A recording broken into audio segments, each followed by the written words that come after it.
Hi, this is Carol Harnett with a one-take Work.Love.Play daily video blog. And I decided to talk with you today about something that's related and not related directly to what we've been talking to about health and happiness and just trying to make sure you spend the least on healthcare but be the healthiest you can be. And that's this. I get a lot of feedback about how quote-unquote socially connected I am, social networked I am, how well I use social media, and get teased about it, but also admired for it and asked for help, and any number, the full spectrum on how people feel about that. I've never really talked a whole lot about the history as to why that initially happened, but the short version is a couple of years ago I probably had my identity stolen. I believe it's been a total now of 4 times. And I have also had a cyber stalker, none of which are good things. But what happened was the people who had to get involved when those things happened spent a lot of time with me reviewing how important it is to control what people know about you online. Because they said, with the rate of writing that you do and presentations that you do, you're just never going to be able to take yourself off the internet. And so a lot of what I've done has been a conscious response to cyber stalking and having my identity stolen. And that said, they said once you do that, once you take control, you can help yourself personally, you can help yourself professionally, and that's how I've chosen to use it. Now, why is this story important to you, and why is it important to health and the topic that we've really been talking about for the past several weeks? And this is what you need to know. When you're out on the internet, and let's say you're not on Facebook and you're not on YouTube and LinkedIn and Twitter and Flickr and every other version of an account that's out there, but you use the internet, you use it to shop, you use it to do Netflix ordering or streaming, you use it for any number of things. There are now companies that collect that data and find unique identifiers to string together a story about you. Now that was usually, initially, used for marketing purposes.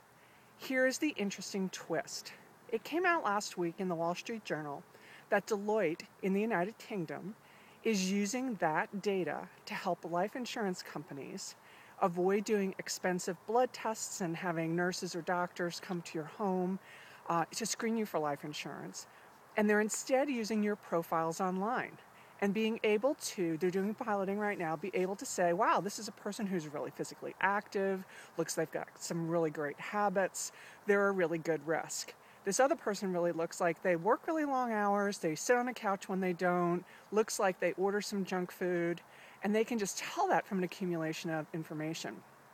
That information is now drifting over to the US in pilot form.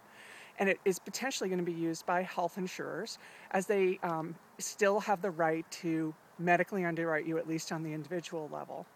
They may extend that in other ways. Certainly to life insurance is probably where they're going to start, but health is what they're talking about here.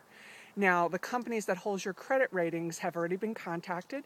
One of them had already released this kind of information to Deloitte before they were sold to another company. The new company says they will no longer do that.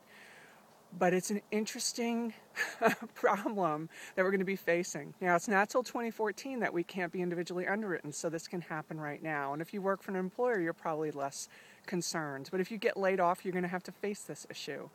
But it's also important to reflect back on those kind of things that people maybe know about you, and even for you to reflect back on what people know about yourself.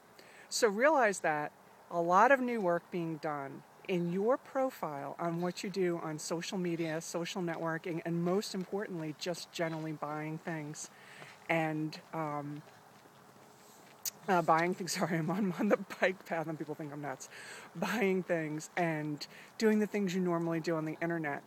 Your privacy really isn't what you think it's going to be. And for you instructionally, it might be really important to think about what that activity online reflects about you, your health, and how healthy you are and the kind of money you spend.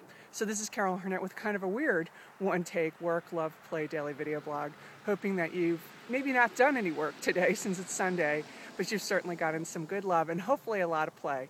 Take care, and we'll see you tomorrow. Bye.